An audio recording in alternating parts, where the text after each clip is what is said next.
Boshlang'ich 14 ming dollar bilan 62 kvadratli bir xonali xonadonni ko'rib chiqamiz. Bemalol 2 xona qilish imkoniyati bor. Xonadonimiz Novostroykada joylashgan bo'ladi. Ya'ni 8 qavatli domni 4-qavatida patologlarga e'tibor berasizlar. Uchastkaga o'xshagan 3,5 metrli baland patolog. Shu xonamizdan 2 xona sifatida foydalansangiz bo'ladi. Ya'ni shu yerdan bo'lib turib, bemalol bu yog'ini bitta xona, u yog'ini bitta xona qilib foydalansangiz bo'ladi. Bu yoqdan ko'rishimiz mumkin kirib kelish eshigimizni kirgan shunaqa keyin koridor qismimizni kutib oladi.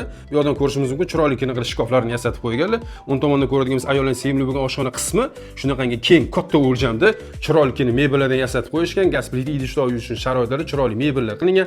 O'rtada mana bemalol choy ichib o'tiradigan boshqa uylarni zali bilan teng bo'ladi akalar. Xonadonimiz Gavskiy domliga o'xshirgan, qaranglar, e'tibor beringlar, dumaloq ravishda balkon qismi qilingan. Bu yoqdan mana narsalari qo'yib qo'yilgan. Bu yoqda mana kotel to'kuvchi deganlari xonadonimizning jihozlari kelishuv asosida qoldiraman. Agar xohlasa qoldirib ketaman dedilar. Bu xonadonimizni bemalol 500 dollardan ijaraga qo'yishingiz bo'ladi. Sanuzelimiz shambishonli holatda bo'ladi. Ya'ni chiroyli kafellardan qilib qo'yilgan. Xonadonimizning bu yoq chap tomoni boshqa xonadon, o'ng tomoni boshqa xonadon. Ya'ni kadastri 2 xil ekan. Bu tomonimizdan 14 ming dollar bilan ipoteka asosida olsangiz bo'ladi. Bu yoq tomoni ham xuddi shunaqa.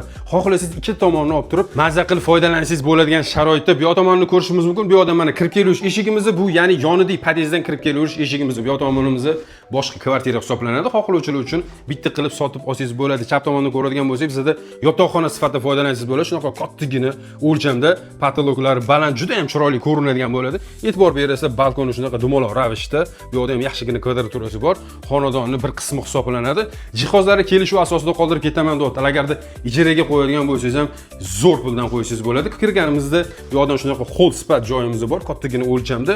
O'ng tomonda sanuzelimizni ko'rishimiz mumkin. Razdeniy holatda bo'ladi. Yuvinish xonasi, yaxshi kafelardan foydalanilgan. Uni yonginasida bizning hojat xonamiz bo'ladi va bu yerdan bitta xonamizda kattagina o'lchamda yotoqxona sifatida foydalanishayotgan ekan. Tashqariga qaragan romlari bor. Bemalol qiz va o'g'illaringiz uchun juda ham zo'r sharoitdagi xonadon qilib bersangiz bo'ladi. Akalar, joylashgan joyiga keladigan bo'lsak, Yangi Hayot tumani Sputnik 8 da joylashgan. Novostroyka 8 qavatli domi 4-qavatida joylashgan bo'ladi. Umumiy kvadraturasi 132 kvadrat bo'ladi. Shunda naryoqda birinchi aytgan xonadonimni oladigan bo'lsangiz, 62 kvadrat, boshlang'ich 14 ming dollar bilan ipoteka asosida olsangiz bo'ladi. Narxi 48.500 dollar. Ikkinchi shaxsini ham xuddi shu narxda boshlang'ich 14 ming dollar bilan narxi 48.500 dollar. Agar umumiy oladigan bo'lsangiz, kelishuv asosida ikki tomonlama kvartirani ham kelishtirib qilib beraman deyaptilar. Qiziqarli bo'lsa pastda nomer qoldiraman. Yaxshi variantda Telegram kanalda shunaqangi Novostroykadan uy olib maza qilib yashaydigan qadrdoningiz bo'lsa shu videoni jo'natib qo'ying. O'g'il uylantirmoqchi bo'lganlarga ham yarmida ota-onasi, yarmida o'g'li yashaydigan sharoit qilsangiz ham bo'ladi. Tez telefon qilib ulgurib qolamiz.